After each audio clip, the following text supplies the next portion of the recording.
Hey y'all, it's Jerome, and I want to share just a little something with you today.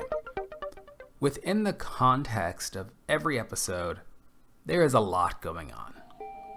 First, I have to apologize to Brendan. He was supposed to be a co-host for this conversation, but due to factors outside of our control, it seemed appropriate to reschedule. And that rescheduled date did not work for Brendan's schedule. Oh, wait. This is Bottomless Coffee, where we keep it real and avoid that fluffy talk that doesn't really mean anything. Here's what really went down. This conversation with Dr. Ron Hunter was scheduled to be recorded on January 6th, 2021. On that day, violent extremists stormed the United States Capitol, flew Confederate flags therein, and really angered me, Brendan, our guest, and literally every patriot in the United States of America. So, yeah, I rescheduled the conversation, and unfortunately, Brendan couldn't make it to that new time slot. So Brendan will be back when Brendan can be back. We'll miss his perspective, but as they say in the office/guest room/studio space where I record, the podcast must go on. Now that said, as the person who edits the show and hears his own voice way too much, I can hear the strain in my voice in this conversation. There's a weird sound that mouths make when they haven't had enough water, so I can literally hear how dehydrated I am when I'm speaking. When editing the video for the YouTube version of the show, I can see quite clearly that I'm exhausted. So the podcast will go on, America will go on, but we paid a price that day, that January 6th. And I sincerely hope that we took a lesson from what we bought with our complacency in the face of that extremism and insurrection. So yeah, that's the context. But here's another piece. Through all that muck, our guest today really shines through. In this episode of Bottomless Coffee, we talked with Dr. Ron Hunter about mentorship. And, lucky us, Dr. Hunter proves to be a measured, calming, rational, insightful guest. Regarding mentorship in particular, it's clear from the conversation that he has a deep appreciation and understanding and respect for what mentorship means in its most nuanced definition, and a respect for the responsibilities that accompany that mentor-mentee relationship. So sit back, grab some coffee if you've got it, support us at patreon.com/bottomlesscoffee if you haven't already, and let's really engage with this conversation. It's a good one. Hey everybody, welcome back to another episode of Bottomless Coffee. Really excited for the conversation today. We're going to be talking about mentorship, passing the torch, responsibility, all the good stuff. And I've got a really good friend here with me, Dr. Ron Hunter. Hello. Hello. Thank you for having me. So excited. It's a pleasure. Now, your bio that you sent me that was, in quotes, short. I want to share just a little bit of it because, and I swear this is happening every episode. I get a little bio and I'm like, I had no idea that this person that I know is as impressive as they are. And so I was really blown away. You are currently the technical director for chemistry at Merrieux Nutriscience. Oh, come on with the French. Come on, French. You previously worked for the Coca-Cola Company, for CDC. You've 10 years of experience as an analytical chemist, and the list continues to go on. I will post that in the description so that everybody knows who they're Appreciate you. listening to today. Oh, please, please. I'm excited for this conversation. So you suggested the topic of I did. leadership, mentorship, and in your words, passing the torch. And so I guess one thing I should ask, what are your pronouns, real quick? So he and him. Okay, fabulous. Um, and thank you. I just, as people refer to you, I like to be respectful.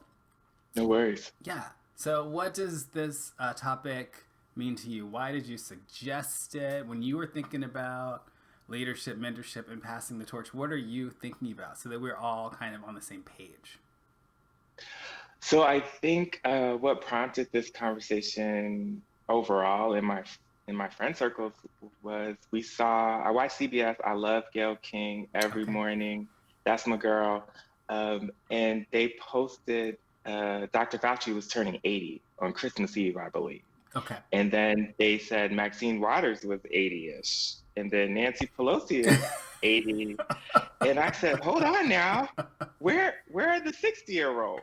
Like, where are the Yeah. 80 is 50-year-olds? the new 60 all I of a know, and sudden. I look forward to being 80 and just as vibrant as all three of them, Hmm. and influential and still doing things. But then I also got to hear from 20-year-olds, right? And as I approach 40 in a very, very long 2 years from now, Yeah. um, It's okay. I'm older I than you. It's okay. oh, okay.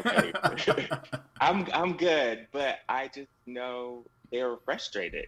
People younger than us were super frustrated, and then it just got me thinking with my own mentees, am I doing a good job Hmm. of passing the torch? Am I developing them in the way that they want to be developed and not the way that I want them to be developed? And Sure. how has that our government has wholly changed, right? Yeah. So, how does that translate for Nancy, or how does that translate for infectious disease for Dr. Fauci? How does that translate for me as a chemist in private industry right now, but with government experience? How am I helping people younger than me Yeah. continue the good work that I'm doing? And how are they doing so? And then when do you stop? You Well, know? 100%. I'm tracking, and there's a lot to unpack there. And I have, I think, the beginnings of some really interesting questions, but I am biased there. So let me ask you, in mentorship, do you recall a particularly influential mentor that you had, or do you feel as though you were not properly mentored coming up, and that maybe that's why you have such a passion for properly serving your mentees? No, so I was wholly properly mentored. Okay. Um, So what did that at look like? at one point, so I went to Mercer University in Macon, Georgia, for undergrad, and I'm what you most people think of as a rule follower. So Okay. as I think Michelle Obama said it best in her book, she was checking the boxes Okay. when she went to school, right? Like go to law school, do this, do that. I had my PhD by 27, right? Okay. So I never stopped, straight through. Um, but I had really good mentorship where people took an interest in me, even in Macon, Georgia, and they said, "Oh, you're talented when with your science. You should do X, Y, and Z." And so I had gone to the Medical College of Georgia several times to do a program called SEEP, Student Educational Enrichment Program. Okay. And when I was about to go, I think for my second or third time in, I applied for a um, internship in DC at the National Science Foundation, Okay. and I ended up meeting Dr. Sherry Green, and she is till this day my mentor, and she helped me in so many ways cultivate and shape who I was, Hmm. if only to not give up. Like part of her mentorship was telling me, do not stop, do not give up. Hard times don't last always was a great lesson Yes. that you could receive from your mentor, but you may not receive from your mom or dad, right? They're supposed It's to true. tell you that.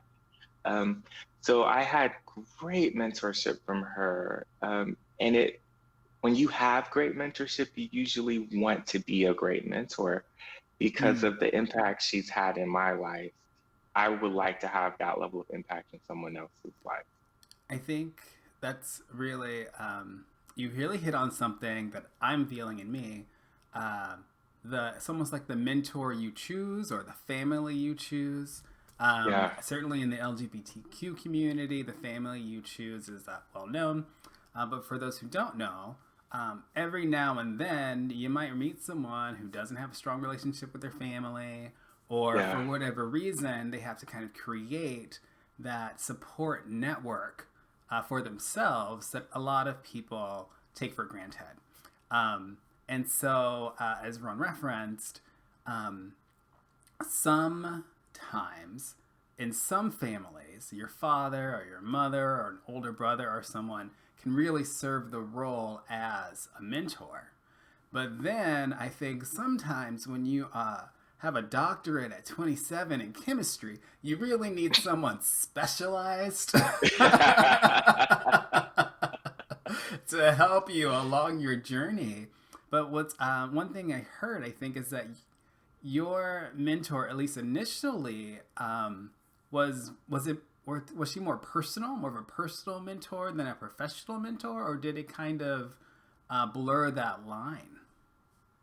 so I think it was more professional for Okay, sure, but Sherry has that familial touch, you know? sure. So I was wholly unaware that the National Science Foundation was not a research experimenting place. So Okay, I thought okay. I was going to do that type of research that summer and end up working in a program management to give grants, right? Because that's Surprise. what they do. So that was great, and she encouraged me to apply for other opportunities outside of just becoming a medical doctor, Yeah. which would have been great too, right? But that was all I knew. So when all you know is you're smart, you should become a doctor or a lawyer. There could be other opportunities or avenues that you haven't considered or explored that you really can fulfill your purpose um, in that way. So I, I think she did a great job professionally and personally. And how intentional do you think it was on her part to take you on as a mentee? Or did that relationship kind of develop organically? So I think mentee mentor relationships develop organically for sure because I also had to be receptive to her Mm, mentorship and guidance, right? So yeah. Sherry would say, you should apply for this.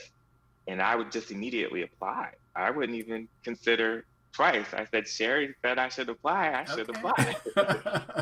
And so that really had served me a long time.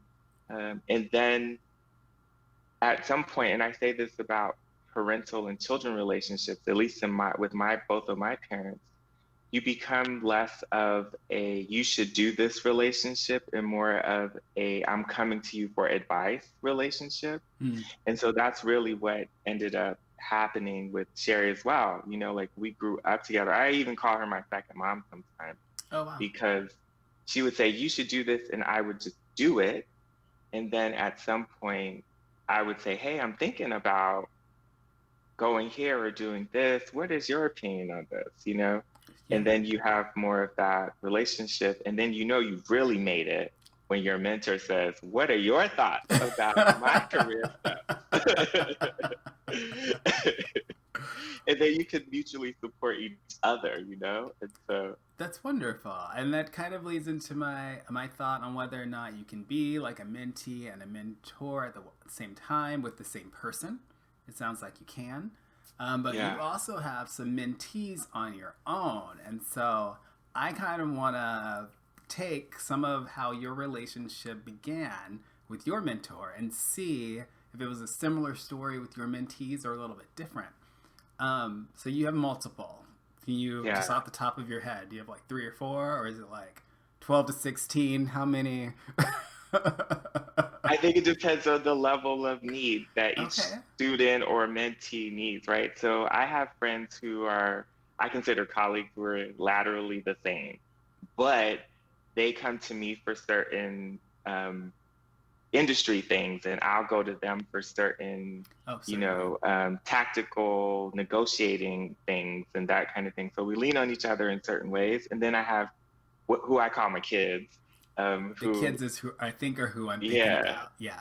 who they're like 20-ish, 20 to 26-ish, and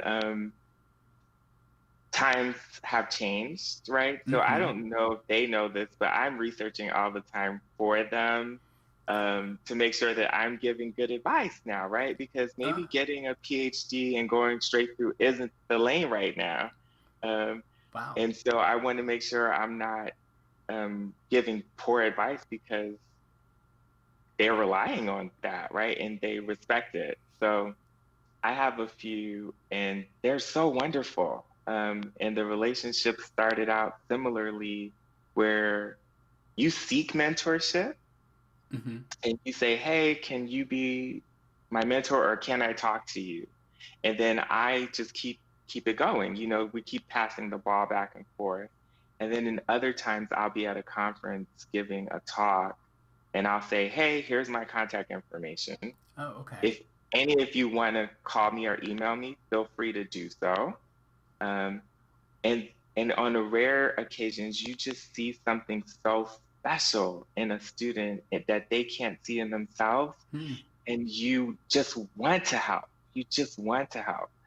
So that's where I have all three of those, I think, in that I help right now. But yeah, I think you really hit on something that I wasn't even thinking about a moment ago when you talked about those lateral relationships that you have that also have elements of mentee mentorship. Because do you I think, and I'm guessing, that first you had your mentor, then you became established and you had those lateral relationships, and then you were probably comfortable enough to take on like your kids or what have you. Is that yeah. likely like a chronological order?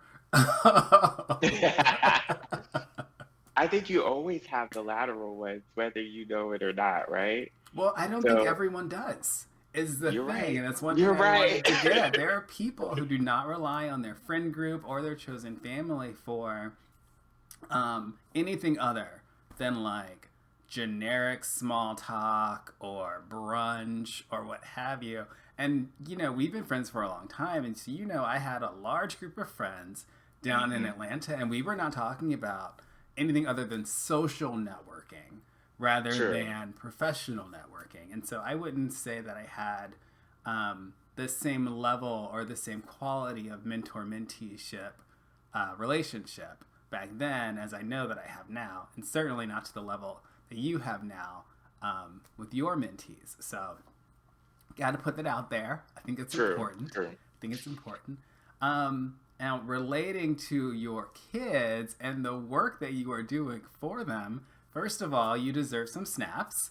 I Thank was you. unaware that you were off to the side, staying up to date on everything. Um, do you let them know the work that you put in on their behalf, or do you feel as though kind of the good advice is its own reward? Because at some point they are going to have to become mentors themselves, right? Like if you do your job right, then they will become Right. mentors. But will they know, uh, what goes into it, or is that kind of a separate track? Is there a separate mentor for mentors class? Mentoring the mentor is Right, actually a right. thing. It is. I mean, it is a thing. So I think that most of the people that I mentor know the level of effort that I put into it, for them, and you can tell because of the level of appreciation. And I Hmm. will say you're absolutely correct in another regard, that I did ask Sherry maybe a week or two ago. Um, oh, I'm sure all of the interns are like me and they're mentoring other kids. And she said, no, no, no, sir. But I also think you don't want everyone to mentor, Yeah. right?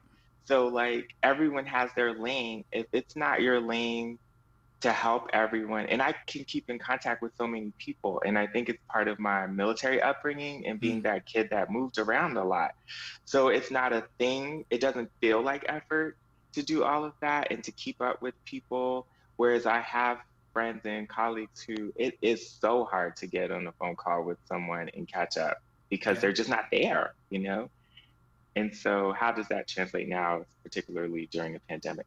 But no, I think they know the level of effort. I sponsor a lot. I advocate a lot on their behalf. And That's I wonderful. say, hey, I'm going to call so-and-so on your behalf. And then I need you to do your part. And don't embarrass me in these streets. Oh, okay. So there's Put a my whole level of day down for responsibility that you put on the mentee. Absolutely. I love that. And if she tells me you acted crazy.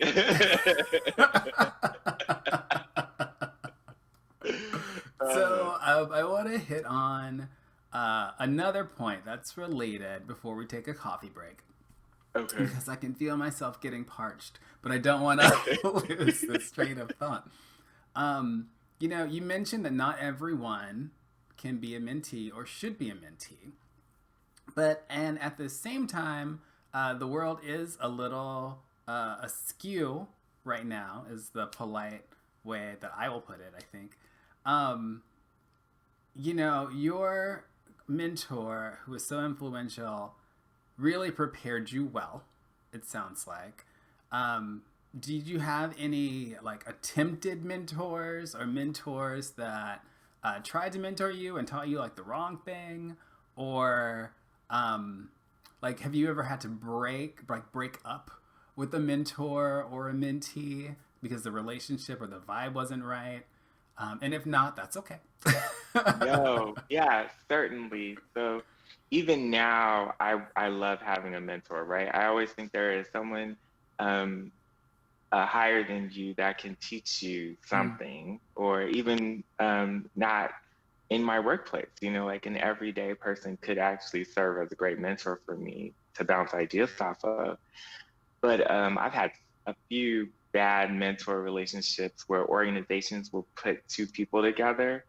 And then at some point, you politely bow out. You just say, thank you so much for your time.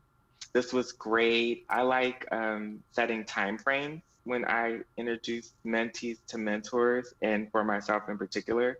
We're saying, let's talk for the next 6 months and fill this out. Okay. And, you know, at the end of that, then both parties can feel free to exit without hard feelings, you know? But when you start putting all these pressures on a mentorship or mentee-mentor relationship, you do create a difficulty in bowing out. So, you know, hey, let's talk for 6 months. And, you know, at the end of June, you can tell me your needs, and I can tell you if I still have the bandwidth to continue on with the relationship. And then at the very least, if you know it's a good mentee, you say, hey, we might not be vibing, but I can suggest somebody that I think would be a better fit for your personality or your goals even, because, you know, I can't help everyone. That's true. That's true. So, I didn't know there was a referral service. There's an affiliate program. You know, not everybody gets referred though. Okay. Oh, that's fantastic. I think let's take a quick coffee break. And when we come back, I do want to briefly, or maybe not briefly, talk about how society might benefit from a little more mentor-mentee relationships. And about people who are maybe teaching the wrong thing, right? So we'll be right back. I'm going to get some coffee. Okay, we are back from a good break. Dr. Hunter is dancing, so you know that it was good.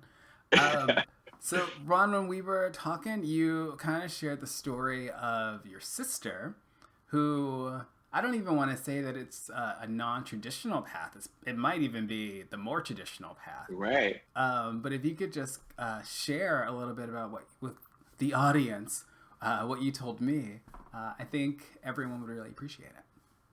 Yeah. So I feel like getting a PhD at 27 is not normal.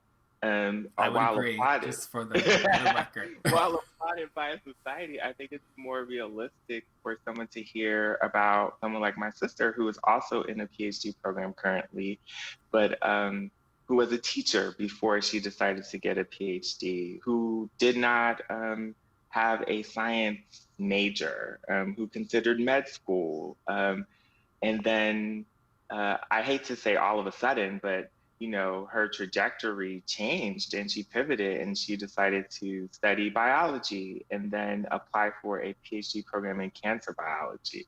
And so that's what she's currently doing after being, again, a teacher for so many years and being in Teach for America. And I think those are more real stories. Not that my story is less real, but stories that the students connect with more when you feel like you don't know what you want to do. Yeah. And it's still going to work out right. And also, it's not cliche when we say to each his own journey, Yes. because you really do have your own way of getting to whatever that angle of yours is. So I I completely love agree. using her story or hearing her story way more than I love hearing my own because I think it's so much better. Let me ask, did you, so in the mentorship hierarchy that you and I have created over this conversation, would you say that you and your sister are kind of in that direct mentor-mentee relationship, or that lateral, more familial relationship, or the mentor, like one of your kids kind of relationship? Like maybe she's much younger than you are or something. I don't know. No, so my sister's what, 3 years younger than me. Okay. So we're definitely in a more lateral, but then I also have been through a PhD program at that same True. university. Yeah. So I have a lot of insight that has really helped her in her progress, but then also people on campus that I just already knew, you Mm-hmm. know, and who she could go to for support. Um, and organizations that she could go to for support. So, kind of a playbook ahead of time that has helped her um, That's wonderful. along the PhD journey. But in life, definitely a lateral. Uh, she might even have lived more than me at this point in the game. So you mentioned a little bit about networking at Emory or wherever, and I want to start talking about the lessons that people teach each other. Like we're all learning something from other people all the time. You are what you consume. You watch the news all the time. You're going to be a news head or what have you. You watch reality TV all the time. You're going to start acting like those reality TV people. If you got a good mentor, then you'll probably start acting a bit more like your mentor because you're taking Mhm. their advice or what have you. And I'm really interested in this idea of like intergenerational mentorship in particular, but in how there are those good values that are passed on, and then there are some not so great ones that can be passed on. People don't kind of stay up on what values, I guess maybe should be, or if they're not contemporary, or if you're holding on to legacy things that you learned a long time ago, that other people have unlearned or just stopped teaching. Yeah. I'm interested in that conversation, particularly when we think about politics over the last several years or so. Earlier in the conversation, you mentioned that a lot of people that might be political mentors to some people are like 80 years old and Yeah. leading the country at this point. And so I am. Have you ever given any thought to that? Like you said, you stay up on, like professionally, Yeah. what your kids need to do. But in your social relationships, well, I guess first off, do you consider yourself to be kind of a social mentor at all? Yeah, for sure. So I think a lot of the time we are rolling conversations about Mm, what happened or changes in terminology. As you did at the outset of the call, what are your pronouns? That level of respect that we didn't used to do that 10 years ago. Yeah. Um, and just how are you feeling is not a loaded question anymore. Like people genuinely want to know how you're feeling. What apps are you using? It's true. You know, stuff like that. And and so yeah, I think we socially we have an obligation maybe to make sure we're all aligned. I Mm. definitely answer your question yes, because people have asked if I would be someone who would want to run for office. Oh, Um, oh, I'm ready yeah, now. Go in ahead. Chicago, okay. I got that much stamina, I don't think. But I think that we're all, how do you feel about X, Y, and Z has become a huge Yes. jumping off point. And a lot of the times we surround ourselves with people who think like us. Yep. So it's quote unquote fun when someone actually disagrees with you a little bit in your circle who you're close to. Um, because then that really makes for a conversation on both sides of the, I agree um, with that. Like an actual yeah, conversation where you and you. yeah. I remember back in my day when when you could disagree with people and you'd learn more about them Yeah, in the process from the conversation. Not necessarily an argument, but a discussion. Um, yeah, and I don't know, to some extent, I try to carry that on. There are certainly some Trump supporters that I am. I honestly, I feel like I'm using them as guinea pigs. I'm trying to figure out like what makes you tick. What are you know? You think I've been misinformed, which is fascinating. But just trying to learn how to communicate with that whole half of the country, or yeah, roughly half of the country. It's a fascinating journey, and so I'm really interested in who taught them what and how, and right. what is it that makes them think that the information that they're receiving is authentic or authoritative or well informed.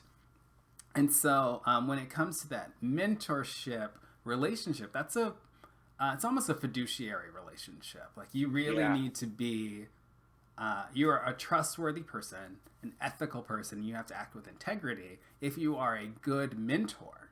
But I think it's fair to say that, at least in some parts of the country, there are bad mentors yeah, operating at scale. yeah. So, for instance, speaking about those apps, um, I was on Snapchat. It had to be a year or two ago, and there was a guy. He was filming his 12-year-old kid jumping on the bed, and the kid was like, "Vote anything but Democrat." This was in Alabama. Okay. And I was like, I picked up my phone. I said, "What is happening down there in Alabama?" And my friend said, "Well, every morning they get in the car and they turn on Sean Hannity and they just listen on that 30 to 40-minute ride to school to right wing radio." And when you are young, you don't get a choice, right, in who you're taking that information in from. But the adults in the car are making the choice on who they're listening to and what they're exposing their children to. And I personally think we have to be very careful with who we allow to be mentors in our lives. Yeah, Like you mentioned, the intentionality behind being a mentor. I agree that it is wonderful when it's intentional. I think sometimes people, by accident, allow people into that headspace where they get to be like people they don't even know who are not off to the side doing work for them, get to have so much influence over their lives and their decisions and the decisions their kids are going to be making. right. down the road when they finally get involved in politics. So, I'm curious, and this is on the spot, so you might not know. Have you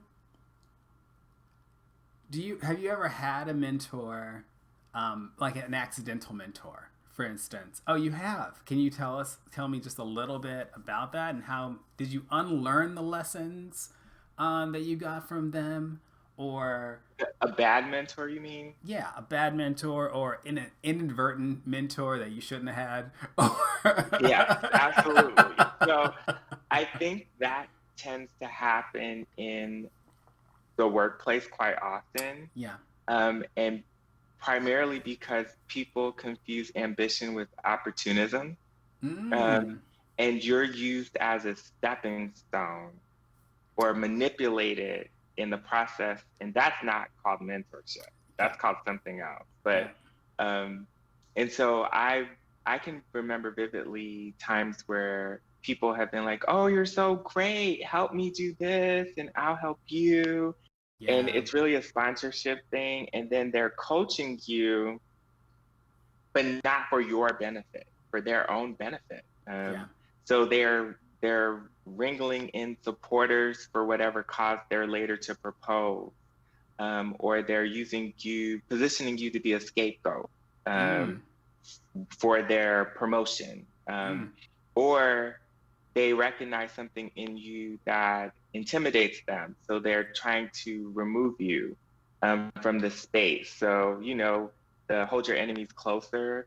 They Sure. consider you an enemy, so they try to, oh, let me mentor you, um, and you don't know any better initially until you start picking up, or you start learning. And so I see that quite often, in several places of employment where, when I'm talking to my lateral friends or my mentees or mentors, where, it's now I've seen it so much, it's so obvious to me when Mm-hmm. someone is, especially when they're unseasoned at it. I mean, if you're going to do it right. Hey. Um, but a manipulative person always, reveals their cards in due time. Yeah. So if you pay close attention enough, you'll get these accidental, inadvertent mentors, and then that's when you do the slow fade out if you're not in a compromised position, right? Because sometimes they'll be like, "Oh my God, why aren't you talking to me anymore?" Yeah. Uh, Yeah. And you for don't that, actually. I feel like some people probably don't know how to do a slow fade out. Um, so I want to just quickly mention that it is also possible to accidentally be a good mentor. Yes, One absolutely. wonderful lesson that I learned in law school is argue against yourself.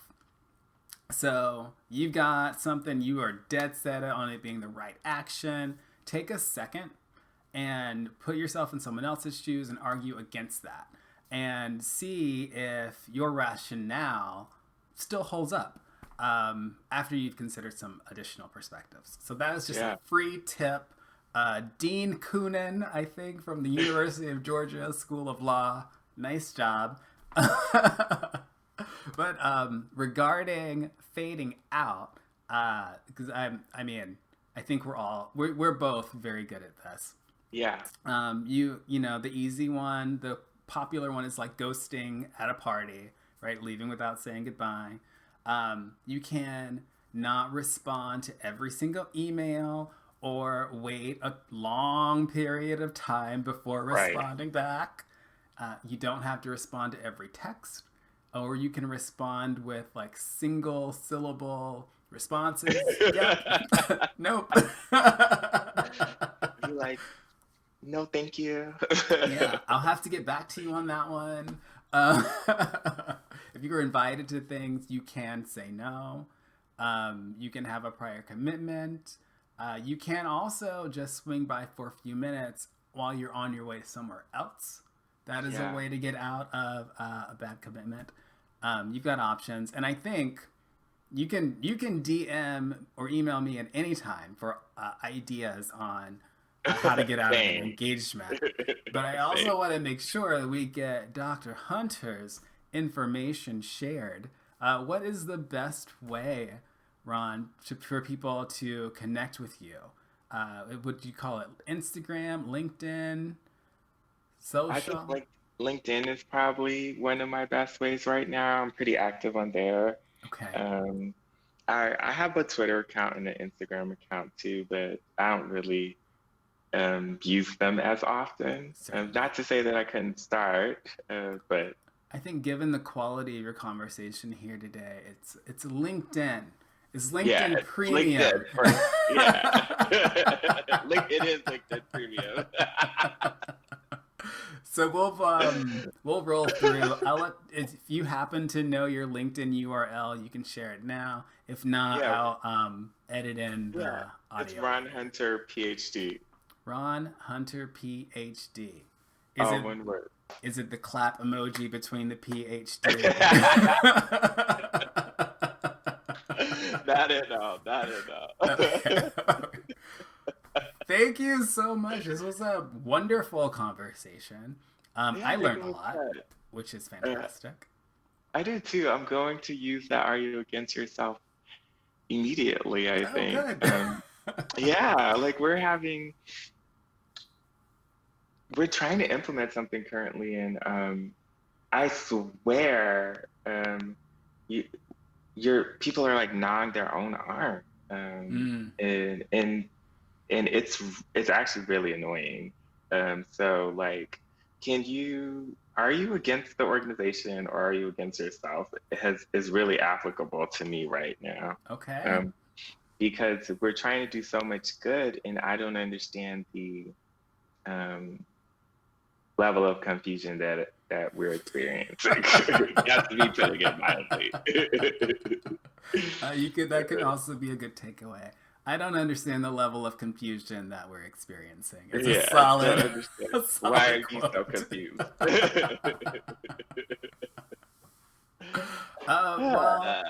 All of Dr. Hunter's information will be posted to bottomlesscoffeepodcast.com.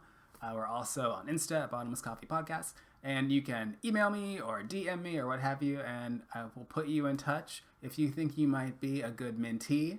But, as a good mentor, Ron will let you know if it's not going to work out. Or I could use a good mentor too. Oh, I'm always true. open for those. So, True. depending on the audience, I'm here for the mentorship as well. Well, you mentioned politics, and I think there's some politicians watching these episodes. So, Oh Lord! so congratulations, you're running for office. Yay! 2022, here I come. Okay, thanks everybody. You heard We'll it see you first next here. time. That's it for this episode of Bottomless Coffee. I did not circle back to provide additional information in the coffee breaks because, frankly, this conversation speaks for itself. If you found value in it, then I ask that you support what we're doing here. Please go to patreon.com/bottomlesscoffee and become a community member. And I think a special thanks is warranted to those people who are already supporting the podcast. You literally made this amazing episode happen. Well done, and I'll see you all next time.